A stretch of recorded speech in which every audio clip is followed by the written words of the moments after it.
제가 한번 여기 시사 1번지 나와서 9.19 군사합의 열변을 토한 적이 있는 것 같아요. 제가 스스로 너무 흥분했다라고 할 정도로. 그때 제가 이거 9.19 군사합의를 뭐라고 정의했었냐면요. 대한민국 영공을 포기한 사건이라고 했었습니다. 그렇죠. 네. 근데 이거는 지금 뭐 또다시 설명하기에는 뭐하지만은 어쨌든 대한민국의 회전익이라고 불리는 헬기와 고정익이라고 불리는 전투기들이 우리나라 영공을 날지 못하는 사항입니다, 이게. 그래서 이 자체에 대해서 독소 조항이 굉장히 강하다라고 해서 군인들이 이에 대한 반발이 굉장히 심했었습니다.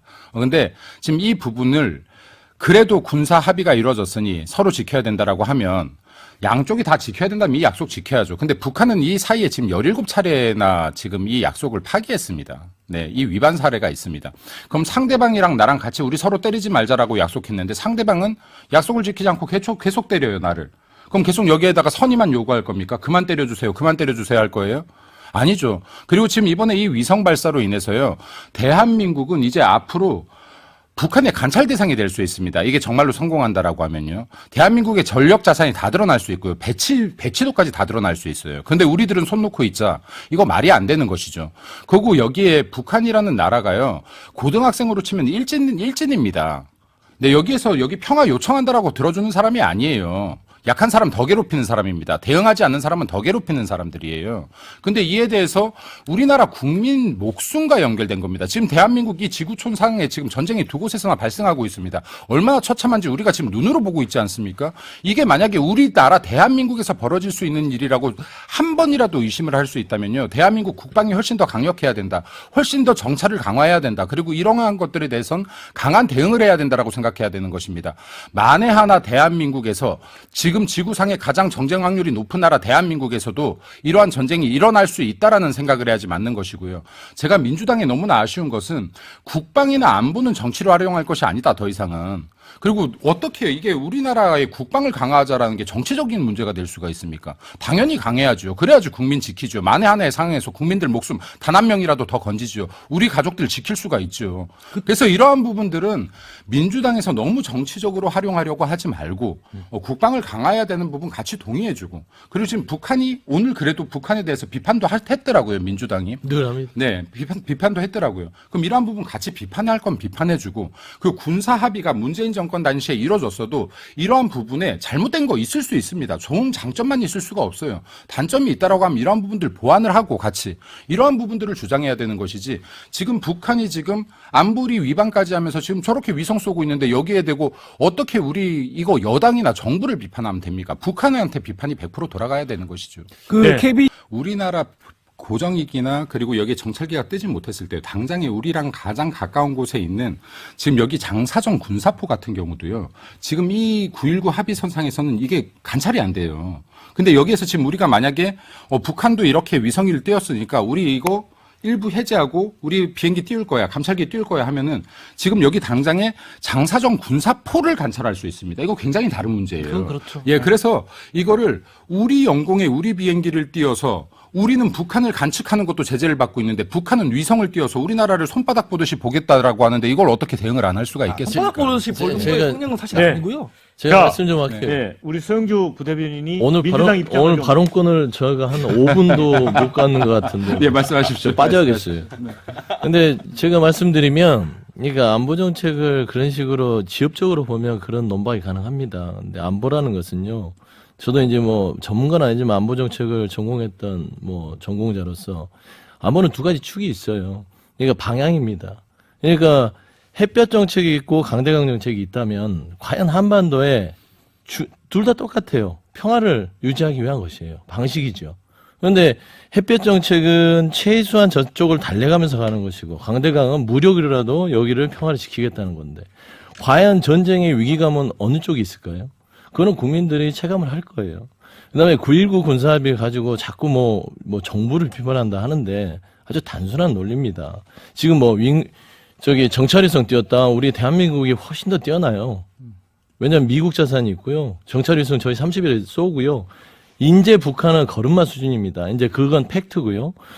이 9.19 군사합의는 뭐냐면 DMZ처럼 전점 협정, 그러니까 전쟁 우리는 쉰다는 협정을 맺은 거예요. 약속을 해놓은 거가 있기 때문에 자꾸 얘기할 수 있는 겁니다. 우리가 주장을 하는 거예요. 그걸 없어버리면 뭐냐면 물꼬를 터주고 전쟁 그냥 하는 거예요. 언제든지 전쟁할 수 있는 거예요.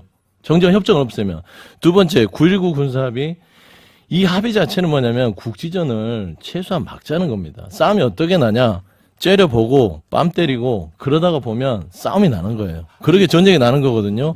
그 울타리를 쳐놓는 게 9.19 군사 합의였다라는 점에서는 이거는 신중하게 접근해야 된다. 네. 정찰위성 한번 쏟다 해서 이거를 아니요, 하기를 이거는 하면 전혀 다른 문제. 아니 잠 들어보세요. 예. 잠깐만 제가 좀 발언권을 좀 오랜만에 받았으니까 우리가 보면 잔디가 있으면 잔디 밟지 마시오라고 이렇게 쳐놓죠. 뭐냐면 그거는 있다고 해서 안 밟는 거 아니에요. 하지만 그게 있기 때문에 사람들이 조심하고 거기에 대해서 밟은 사람에 대해서 욕을 할 수 있는 거예요. 그런데 뭐냐면 잔디 밟지 마셔의 그 말뚝을 다 뽑아버린 겁니다, 지금. 그러면 서로 밟지 않기로 했는데요. 지금 17차례 북한이 위반을 했다니까요. 왜 이 부분을 계속 넘어갑니까? 지금 이 그러면 사이에 몇 살 19년도에 잡고 때릴 겁니까? 자, 그러면 그럼 계속 전쟁이라도 이거 할 겁니까? 이 얘기 들어보세요. 자, 그러고 제가 그때도 말씀드렸습니다. 우리가 이 부분에 대해서 9.19 군사합의 분명히 짚고 넘어가야 되는 이유는요. 아까 말씀 잘하셨어요. 우리가 항공 기술에 절대적 우위가 있는 것을 손발이 묶였기 때문입니다. 우리 이거 빼고 나면 없어요. 이건 거기가 자, 아니라니까요. 아니요. 그리고 위성이 발사된 거를 지금 우리를 더 관측 문제가 팩트를 아닙니다. 보세요. 이거 9.19 탄도 미사일의 문제도 있는 거예요. 영공내고요. 근데 이거는 아니 잠시만요. 정찰위성은 이미 그러면 우리는 지금 저랑 미국 우리 자산과 다 부대변인님이 가지고 서로 있어요. 때리지 않기로 약속을 했는데 절대 저한테 공격을 안 하세요. 근데 지금 뺨을 제가 17대나 때렸어요. 계속 맞고 계실 겁니까? 아니죠. 네. 그럼 이거는 약속을 안 지키겠다고 근데 이쪽에서 내가 일방 이렇게 선포를 하고 얘기하겠지. 있는 거예요. 아니 왜 김 대표님 나하고 약속했잖아 안 때리기를 왜 자꾸 때리는 자, 거야? 그 말은 한 대 맞았을 그거를 때 했을 하면- 거고 두 대 맞았을 때 그거를 17번 하면 할 겁니까? 주위에 있는 네. 사람들이 봐보세요. 때리는 사람 욕할까요? 맞는 사람 욕할까요? 북한이 남의 나라 그게 바로 욕을 약속이라는 겁니다. 협정이라는 그러니까 거죠. 북한이 남의 나라 눈치를 보는 나라면 안보리 위반 안 하겠죠. 보통 이게 저는 그 대변인께서 저를 17대 때려도 반격 안 할 겁니다. 반격 안 하고 경찰에 신고할 겁니다. 그러니까 뭐냐면 이런 거예요. 자, 법이 있는데 그 경찰- 법을 안 지키면 그 안 지키는 경찰이- 거- 한 분씩 말씀해 주세요. 경찰이 이건 북한 이 비교가 틀린 게요. 경찰이 북한을 잡을 수 있는 경찰이 지금 현재 없건이 와요. 그리고 이건 내 뺨만 맞는 게 아닙니다. 내가 여기서 무너지면요, 내 가족들, 내 식구들, 우리 국민들이 다 죽는 상황이에요. 내 한 몸 희생하고 말 문제가 아닌 건 거예요. 그래서 이거는 지금 국방 안보에 대한 부분은 제가 이 부분에 대해서 이렇게 열변을 토하는 건. 저도 여기 전방의 장교 출신이라고 말씀을 드렸습니다. 네. 이거 내 한 몸의 문제가 아니에요. 내 한 몸 희생에 대한 문제가 아닙니다. 여기에 우리 가족의 문제가 아니에요. 국민의 5천만 국민의 문제인 겁니다. 네, 자, 네. 러시아 외교부의 대변인 또 발언이 나왔어요. 이 한국의 9.19 합의 일부 중단이 대규모 분쟁을 촉발할 수도 있다. 이런 우려가 있다는 걸 또 전해드립니다. 역대 말은 다 이렇게 포장이 됩니다. 네, 평화를 외치자. 그리고 강한 국방력보다 친선을 하자. 아니요, 역사예요. 합의문이 전쟁을 막아준 사례는 없습니다. 네. 지금 여기 서로 전쟁이 나지 않는 가장 좋은 방법은요. 맹수끼리는 길 가다 마주쳤을 때 싸우지 않아요. 저 친구를 내가 때렸을 때 나도 상당한 타격을 받겠다라고 생각하면은 싸움이 안 나는 겁니다, 잘. 예. 근데 상대방을 괴롭혀도 내가 타격을 입지 않겠다라고 판단되면 폭력이 가해지는 겁니다. 이거 정말로 전쟁의 위기를 생각한다라고 하면요. 우리나라 강한 국방이 먼저고 그 다음에 평화가 먼저입니다. 강한 국방 없이 평화가 지켜진 사례가 없어요. 이런 사례가 없습니다. 그리고 지금 대한민국을 섣불리 공격할 수 없는 것들은 강력한 한미일 안보에 대한 협력도 있고 그리고 미국이라는 정말로 단단한 우방이 있기 때문이지 우리나라 만약에 힘이 없다라고 하면은 이거 바로 전쟁이라고 봐야 됩니다. 이거 역사에서 보지 않습니까? 이거 베트남에서도 확인하지 않았습니까? 이런 부분들을 계속 역사를 망각해서는 안 된다. 지금 안보에서만큼은. 그래서 이 부분은 부대변인 말씀도 맞죠.